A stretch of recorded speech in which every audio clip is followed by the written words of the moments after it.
Facebook video থেকে আর আয় করা যাবে না। এই লাইনটা শুনে কি আপনি ভয় পেয়েছেন?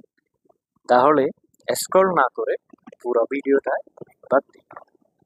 সত্যি বলতে ব্যাপারটা যেমন শোনা যাচ্ছে, বাস্তবে কিন্তু ঠিক তেমন না। ফেসবুক কি পরিবর্তন এনেছে? আয় কেন বন্ধ হচ্ছে বলছে কিছু মানুষ? আদৌ বন্ধ হচ্ছে কিনা? এইসব প্রশ্নের পরিষ্কার উত্তর পেয়ে যাবেন নিচের পোস্টে। প্রথমেই বলি, এই খবর পুরোপুরি সত্য নয়, আবার একেবারে মিথ্যেও নয়। বরং মেটা কিছু বড় পরিবর্তন আনছে তাদের মনিটাইজেশন সিস্টেমে। কি পরিবর্তন হচ্ছে? আগে ফেসবুকের বড় ভিডিওগুলোতে ইন স্ট্রিম অ্যাডস দিয়ে আয় হতো। এখন থেকে সেই সিস্টেম ধীরে ধীরে বন্ধ করে সব ভিডিওকে রিলস ফরম্যাটে নিয়ে আসা হচ্ছে। আগামী ৩১ আগস্ট ২০২৫ থেকে রিলসের আলাদা মনিটাইজেশন টুল যেমন বোনাস প্রোগ্রাম এগুলো বন্ধ করে একটি কন্টেন্ট মনিটাইজেশন সিস্টেম চালু করা হবে।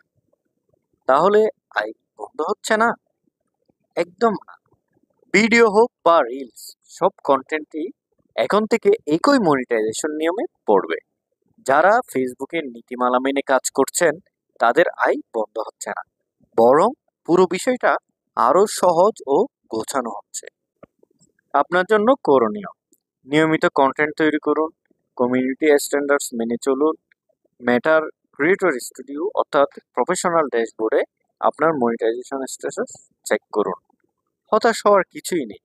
আপনার কন্টেন্ট যদি ভালো হয়, নিয়ম ঠিক থাকে, ইনকাম আগের মতোই হবে। সময়ের সাথে নিজেকে আপডেট করুন, গুজব থেকে দূরে থাকুন।